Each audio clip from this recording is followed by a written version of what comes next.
Omid and Kojo Show.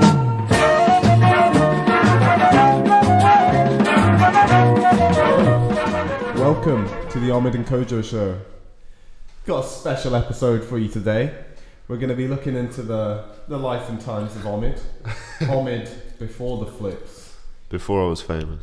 Before he was a YouTube superstar, sensation, Smooth baby. international mustache delight.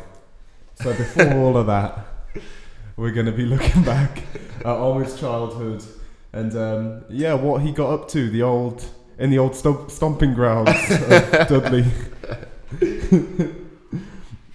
So yeah, I'm sure some of you, if you're a regular watcher of the show, might be interested. If you're a fan of Omid's snaky legs, maybe it'll be interesting for you. We're just going to have a lovely chat today. We're not going to get too sad this time. Not too sad. We're going to be upbeat and entertaining. It's going to be lovely.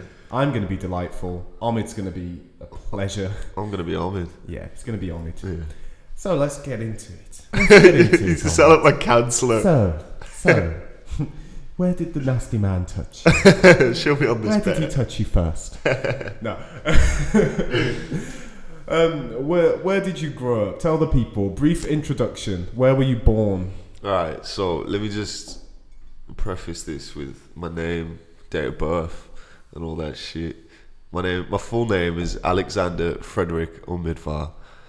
I used to have dual nationality because my dad's foreign as hell. It's too funny talking about my past. So my dad's an Iranian fella.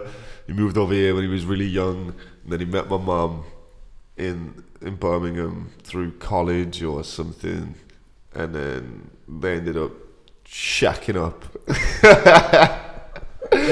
And they had my sister, who's 4 years older than me, and then I came about 4 years later, and born and raised in Dudley, West Midlands, Brumtown. You know what it is. And yeah, I just kind of kicked it in and around Dudley. So what was your first home like when you were born? What was the childhood environment like?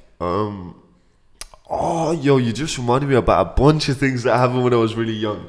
Okay. So when I was really young, there was because we moved a lot throughout my entire life because my dad was a property developer, and yeah, well, my mum had just gone to see the houses that he'd buy to do up and sell, and she'd just fall in love with them, and he'd be like, oh, I should not have brought you to this house. We moved like 3 years ago, but mum would be like, I love it. And obviously, my dad was like, all right, cool, why not? Because he had such a big portfolio of houses. He'd just be like, yeah, whatever, we'll move into this one. So, but I remember the first house that we lived in, we weren't living in like a sketchy area or anything. It wasn't as nice as some of the houses that we lived in later down the line. But I remember there was a period where our house got robbed, and I was really, really young, and I went downstairs and I saw that the house had been robbed, got really, really scared, and went upstairs, obviously, because like there was nothing downstairs. Wait, are people still... No, there was nobody in the house at that point. Okay. But the stuff was gone, and I was too scared. I was really young. Like, I must have been like younger than 4. And I remember just seeing it and then going back up to bed and just being petrified in bed, and I just didn't sleep. But I didn't tell my parents because I was too scared. So I was just in bed. And then my parents woke up in the morning, I heard them get up, and I was like, yeah. And I remember the thing that troubled me the most, it was back when we had a VCR player, and we had, what was it? I think it was like a Teenage Mutant Ninja Turtles VCR, and I saw the box, they'd left the box, but there was no VCR in there, and I cried for so long, just because they took that VCR. Damn, that is cruel. Yeah, but like, it was just strange because we weren't living in like a sketchy area or anything, but like, yeah, I think there was just people kind of targeting that area because like there were other houses that ended up getting like robbed further in the vicinity. But nice childhood, normal family for a bit, and then everyone went mental. But yeah, it was chill. What was school like for you? Let's start with primary school. Primary school. Okay. So for those of you who aren't from the UK, primary school's like age 5 to 11. Yeah. Well, 4 or 5. I don't know. I went to nursery first, and then that was chill. I was just oblivious because it was just a couple of hours a day. So whatever, just go and kick it and just play and whatever. But then I remember when I first went to primary school, it was a whole day where I was away from my mum, and I went in and I ended up crying in the toilets. You little puss. Oh, I leave it. Yeah, I was like 5 years old. You want from me? And I was in the toilet, and then some kid like popped his head over the cubicle, and I was like, well, I didn't say this, but I was like, what the fuck you doing? Like, imagine a 5-year-old me, like, what the fuck you doing, bro? But yeah, it was really troubling. And then I came out of my shell a little bit more and more. But I was. Were you a good boy? Did you do for the first few years, yeah, because I had one teacher in year 3, I think, and then in year 5, and from year 3 to 5, I just slowly became worse and worse until I was just like fighting all the time because I had this guy that was just like my arch nemesis, and it was never like anything serious. What was his name? His name was Daryl Harper. Oh, and versus Daryl. Yeah, I remember him and I just never really saw eye to eye, but it was a lot of fun just kind of like fucking with each other, and we were always like tripping each other up and just being awful to each other. But then whenever we'd get in trouble, we'd kind of team up. Because I remember there was one time we had a bit of a kerfuffle. We had a bit of a fight. And then I remember he fell over, and as I was running, or maybe I did, I don't know. We were really savage to each other, and I ended up like kicking him in the head. Yeah. And he really hurt his eye, and then I was like, shit, this is bad. And he'd done some pretty bad things to me in the past, but I think this was up there with one of the worst. And then we were both sat outside the head teacher's office, and I was like, I didn't say anything to him at first. We were both just terrified that we were going to get in so much trouble. And I was like, listen, if you play this down, neither of us are going to get in trouble. We could just be like a normal fight that we've had. And so we just teamed up, and then afterwards we were friends for the rest of the day, and then we were fighting again the next day. But yeah, I had my best friend while I was in primary school. It was weird because he was super religious, like super religious. What religion? Christian. And because I was at a Church of England school, but there were a lot of like other nationalities, a lot of religious people. I was that at were, Church of England school. Yeah, it didn't really matter. Muslim. And he was just heavily religious because it was attached to a church, and his parents were like heavily involved with the church and all that sort of stuff. And then I got into cricket. I was playing cricket with him, and I was great.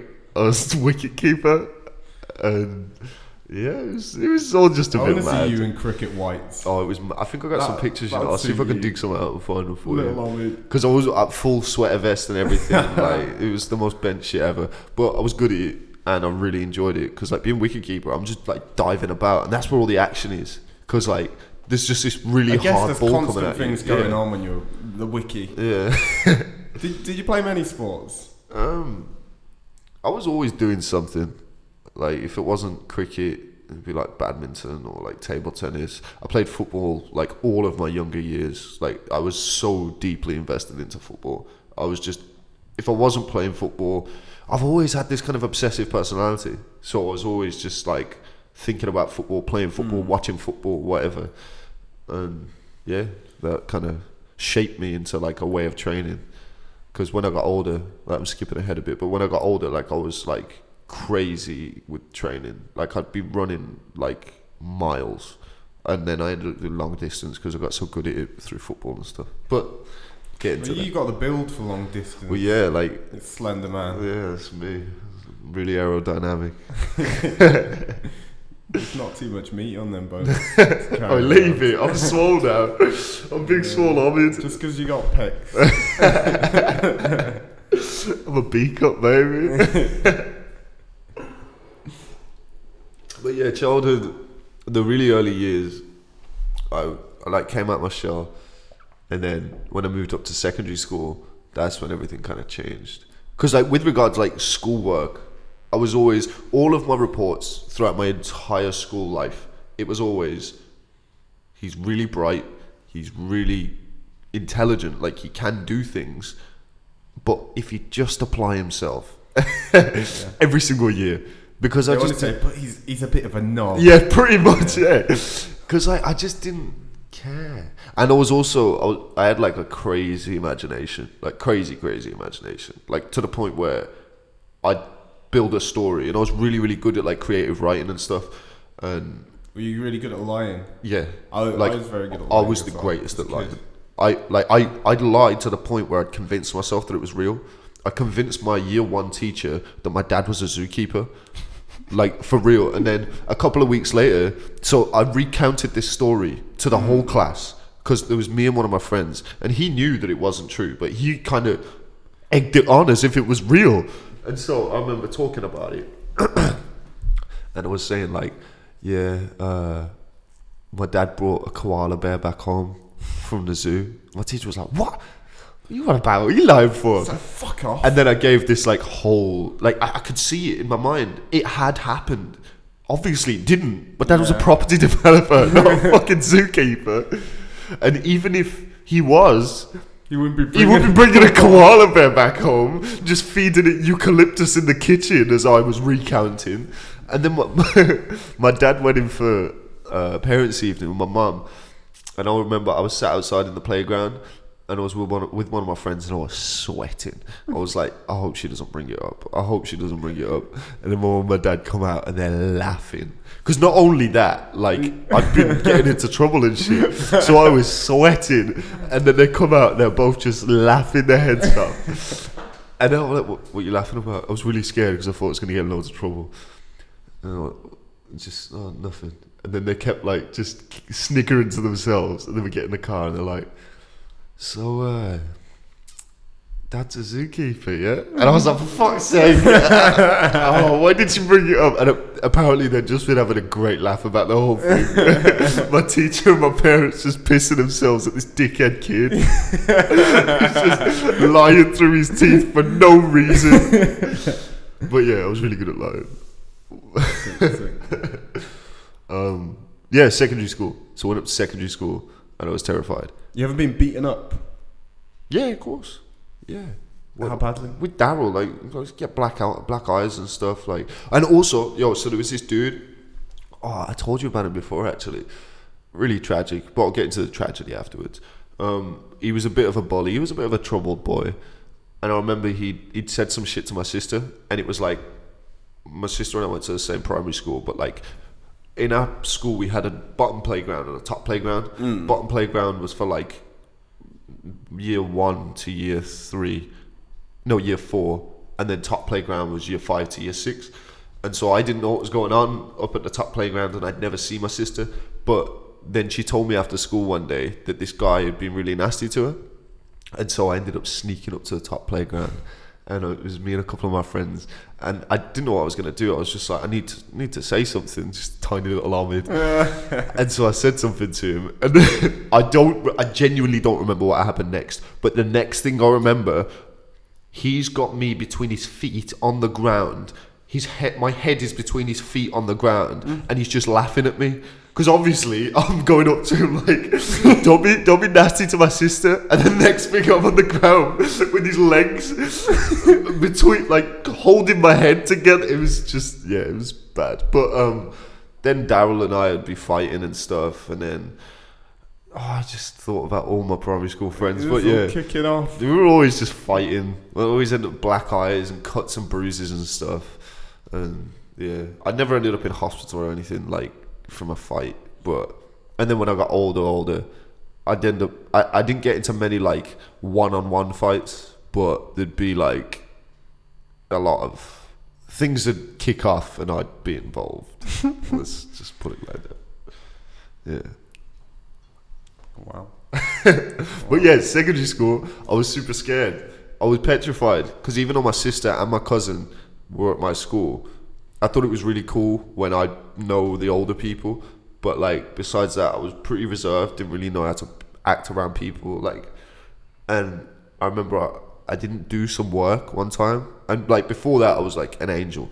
I didn't do some work one time, and then it kind of worked out fine. And I was like, You started allowing it off. Yeah, pretty much. Yeah, I was just like, oh, fuck all this. Like, and this was in year 7, so I was just like, well, fuck all this. And then I remember I'd make a joke or something, and everyone would laugh. The teacher would be pissed at me, but then it kind of fueled me to just kind of keep on doing that kind of shit.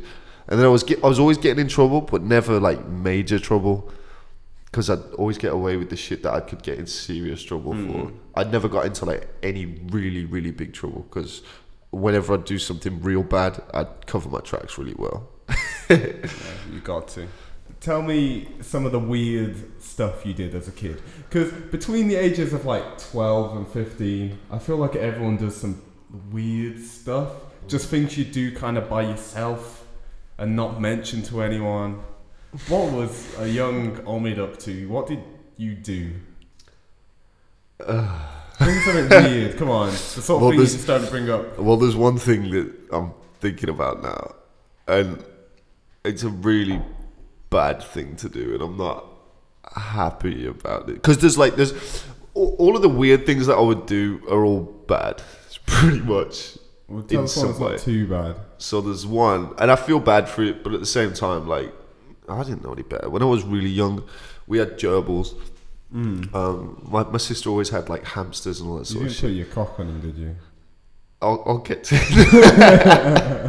it. Yeah. You put your cock on it? No.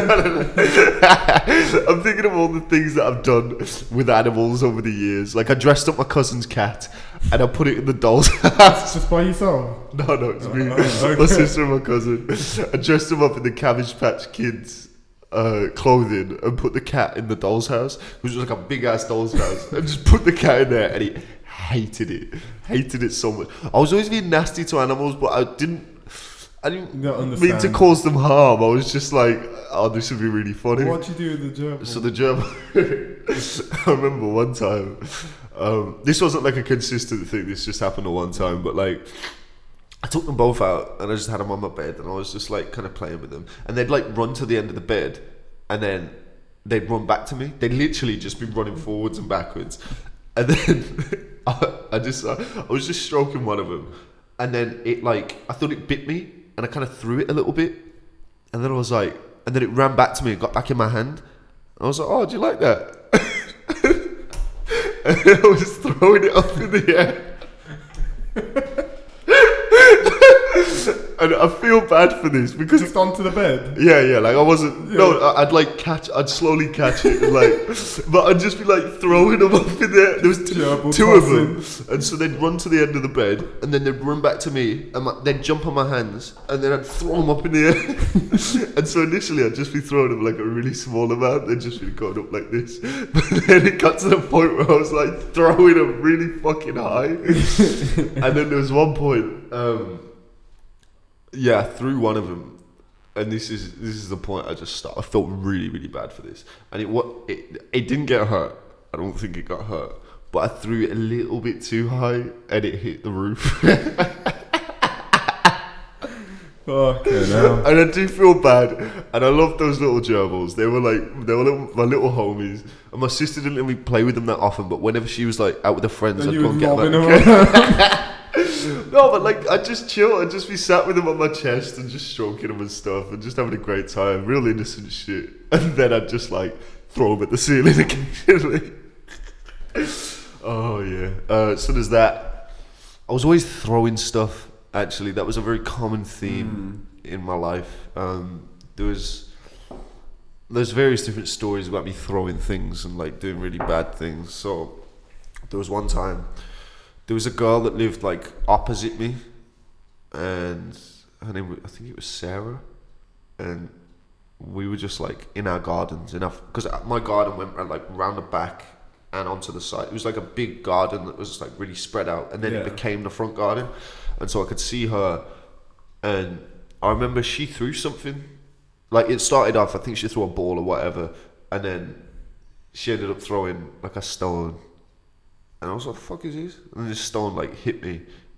And I was like, nah, fuck all that. And my front garden was like, had like gravel on. And some of the rocks were like slightly bigger.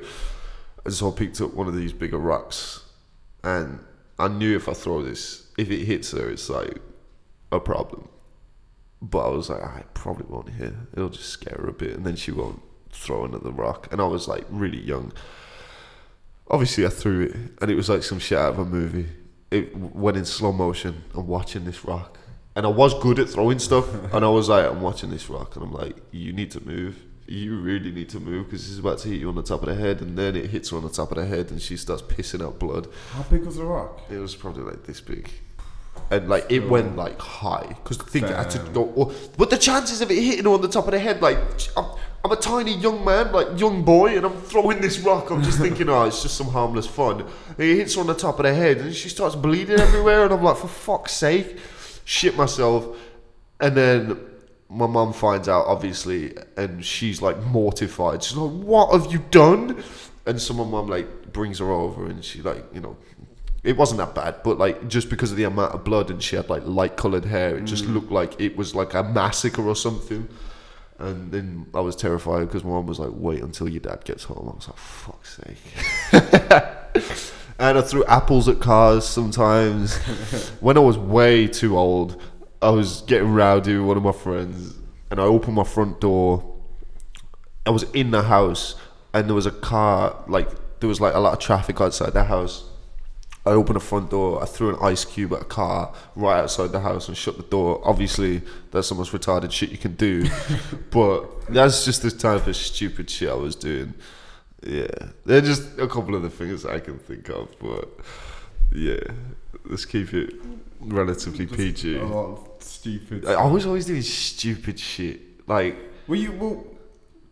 what did you have as your like main activity? It was football. Yeah. Football. Yeah, I was always playing football. And then obviously MSN. That was a pretty MSN, big MSN and like Call of Duty. Like those. When did you have Call of Duty? When I was like probably like year 8, 9. Damn. Yeah.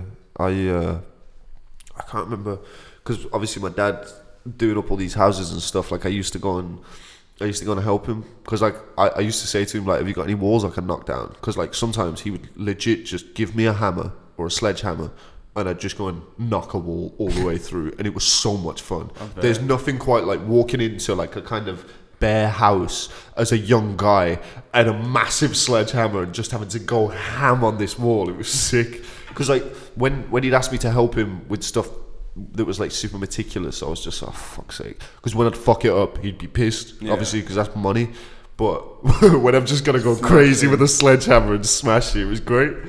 But yeah, when I'd go and help him and stuff, like he'd give me some money, and I wouldn't expect it or anything, but like he always used to give me like a long talk about like, if you do work, if you work hard enough and you don't fuck it up, then you deserve, you know, some kind of reward for it. But if you don't work, you don't get anything, and you actually end up losing stuff. So like his ideology on me being lazy or whatever, even when I was really young, like if I wasn't doing something, then he'd call me lazy and be like, well, you know, you can't do this then. And I'm like, okay, cool. And it kind of instilled those kind of, that work ethic within me, where you don't get anything, because he was a self-employed man. Like he had to work his ass off, he didn't get anything. Otherwise he didn't get anything. And that's why he'd be working himself into the ground. Like he worked so hard, and it really helped me. Like, and there's this conversation that we had, like I remember I said to him when I was really young, like, I want to go to the gym and I want to, you know, start lifting weights. And he was laughing at me, obviously, because I was really young. And he was like, okay, yeah, that's fine, we can do that. And then we ended up talking about like what makes the difference between you and the average man. And he was basically saying it's not going and doing what everybody else does, which is, you know, your 6 to 8 reps and then you just go home and you feel all right. He was like, it's when you know you should push through and you push past what you originally thought you could do. That's what's going to make the difference, because everybody can go to the gym and do the same shit, but if you do those extra 2 or 3 reps and that extra bit of weight, that's always going to make the difference. And that's kind of, I'll never forget that conversation, and it kind of bleeds through into my life now. That's why I try and work as hard as I can. But yeah, it doesn't help with the kind of obsessive need to do certain things. But yeah, I don't know. Yeah, It was interesting because my mom was really soft, Yeah. like in a good way. I can imagine. But she was like, Sweet mom. like obviously, I was a bit rowdy and like I was always, you know, in my teenage angst, like I don't know, I wouldn't really give her the respect that she deserved because like she wasn't the authoritarian. It was my dad. So when he was at work or whatever, if during the holidays or whatever I was at home, my mum, like I'd be running riot and just being a bit of a dickhead and like having no respect and all that kind of shit.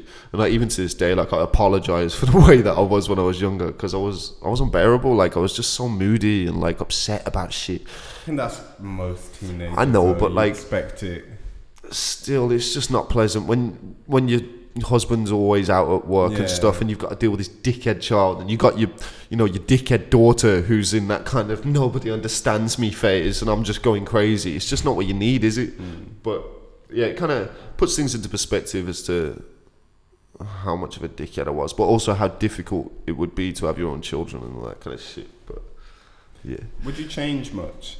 If you could go back and give yourself advice, let's say 10-year-old Omid, 10-year-old me. what would you even tell him? What would be the most important things? Okay, first thing, don't be so ungrateful for certain things. Because for some things I was super, super grateful because I understood how much of a big deal it was. Because my dad, when I was really young, my dad was like, he was pretty wealthy. Like he'd take us on holidays all the time. I was really, really lucky in the sense that I got to go to like some crazy places when I was younger. Like I went to Jamaica, Cuba, Spain, like various different places. Like, and it was a really, really good thing for me to experience from a young age. And I know that a lot of people don't get to do that. But then things started changing and my dad ended up, you know, having to be a little bit more tight with his money because of, you know, work and stuff like that. The economy.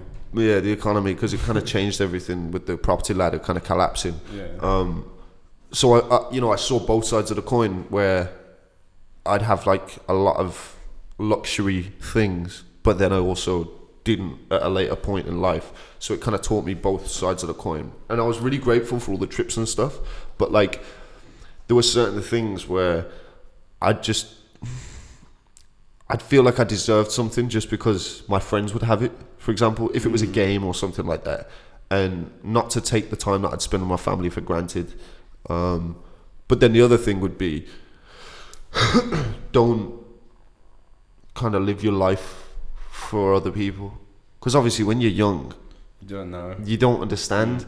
And like whatever your friends are doing, generally you're just going to end up kind of doing that. And then, you know, I'm lucky enough to have kind of moved away from that as I've got older, but I kind of wish I did that from a lot younger age, because I ended up going to college and doing like a bunch of subjects that I just wasn't interested in.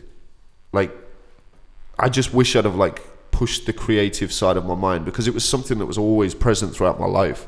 But not because of my friends, but like because of the life that I was leading, it was just like I just pushed those feelings down for like wanting to create cool shit or like get into something creative. And I was like, nah, I need to go and do law, psychology and English literature at college. And it was always just a bad idea. But yeah, I wish I'd have kind of nurtured that side of my mind a lot when I was younger, because I was so focused on what everybody else in my friend group was doing that I wasn't like trying to push my own shit. You know what I'm saying? But yeah, it was a good question. But I wouldn't change much, honestly, because with both the good and the bad, You learn from it. yeah, it means that, because I feel like if you've got this kind of perfect, you know, textbook kind of upbringing, you kind of, Yeah, when it you can never mess have you to up. struggle at all, you kind of have this chip on your shoulder as you get older. Whereas for me, I've always just had the mentality where like, if you want something, you're the one that has to do it, and you're the one that has to put the work in to make it happen. There will be elements of luck and stuff, but like, I'm glad that I have that mentality and that I've experienced like working a bunch of jobs that I absolutely despise, because that's what I'm constantly running away from. And Yeah, it motivates you to keep working on your own thing, because you know that it's keeping you away from working in an office. And also, there's nothing quite like that progression from when you're putting work into something and you get a lot out of it because of the amount of hard work that you put into it. Well, did you put hard work into much, like, let's say, before the age of 15? Yeah. Just football or other stuff? Football,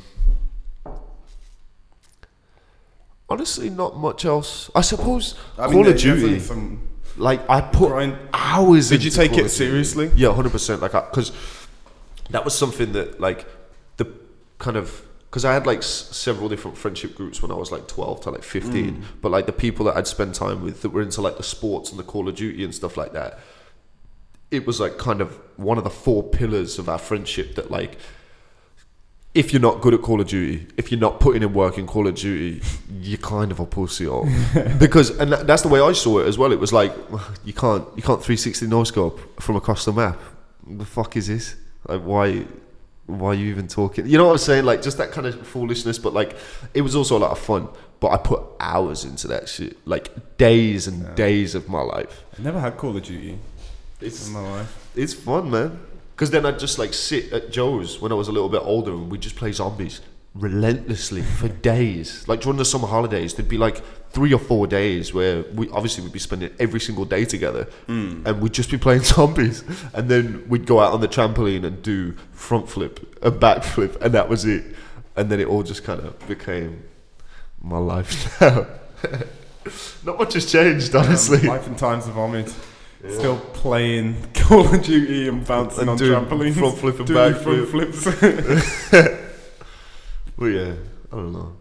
I was really lucky with the upbringing that I had, because like from a young age I had to kind of learn about things that a lot of people don't. Because like,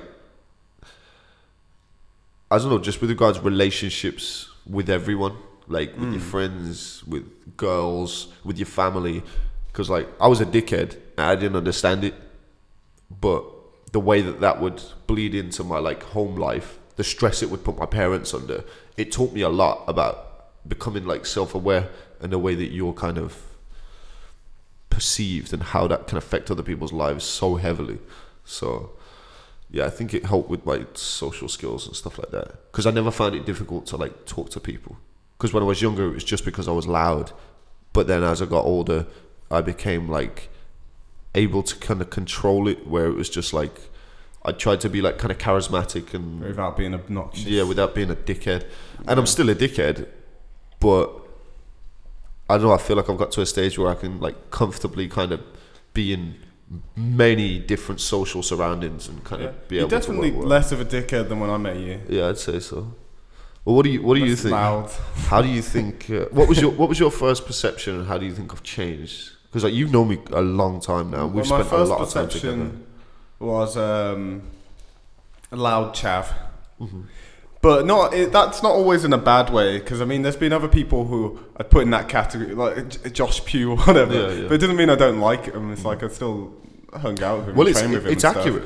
But it's just like it's fine though. That's something that I kind of forgot to touch on as well. Like when I got to like 13 through 15, like I'd be spending time with people that had been to prison who were a lot older than me and like doing drugs and selling drugs, and like I was just super young and just thought it was all really cool, and I was wearing tracksuits and stuff and listening to like 4/4 and like fucking grime and all this sort of stuff, and like I just thought it was a really cool I just thought it was a cool way to live my life, because I'd be looking up at these people and they'd have all this money and they'd like, I don't know, people knew who they were in the surrounding area, but then they'd always be fighting and stuff. And the fighting and all that sort of stuff, I was always just like, I don't want to be a part of that. But then I'd be friends with people that would go out and rob people.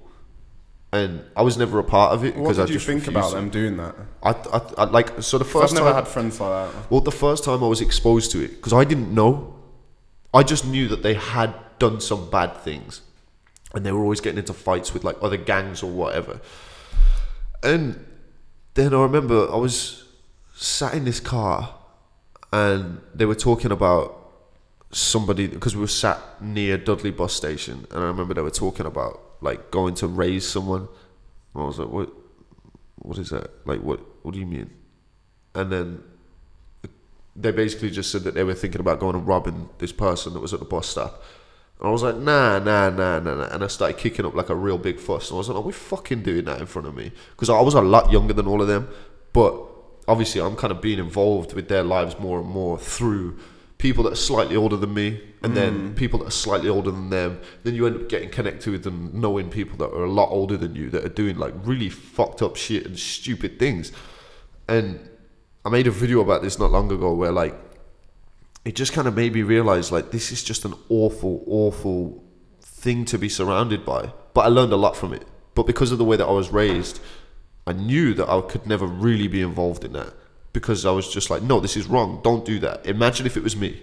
Yeah. Imagine if I didn't know you, because like obviously I was the little homie, like, and if they didn't know me and they saw me at the bus stop, they'd probably want to rob me. But I know that if I had to go back home to my parents and be like, oh, somebody's robbed me, I wouldn't be like, my dad would be, unless there was, I don't know, I just thought it was an awful thing to be doing. So I said to him, just don't fucking do that. Don't ever talk about that kind of thing in front of me. And they were like, okay, cool.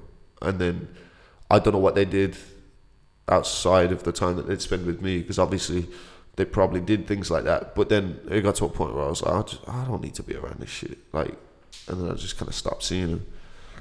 And it was interesting. But that's what I thought was cool, because I was just a loud chav. So then when I started getting into flips and stuff, I still had that. All of that. Yeah, I still had all that kind of chaviness within me. But I was never like a bad person. I'd never wish to do anything like robbing people or anything like that. Yeah, I thought that when I first met you. Thought at least he's got a good heart. I didn't think you were a bad person. Just a bit of an annoying chav. Yeah, but and I was still not mean. Yeah, I just Worth because of the way that I time. was raised. Yeah, I was never gonna be a part of that lifestyle for real. But yeah, how do you think it changed though? And do you think it was quick? Not really. I think it's been a whole process. Because you can still see traces of it within me. At the end of the day, like, it really shaped me when I was younger. Like, the people that I'd spent time with and what I thought was cool. I think it's helped you in a lot of ways.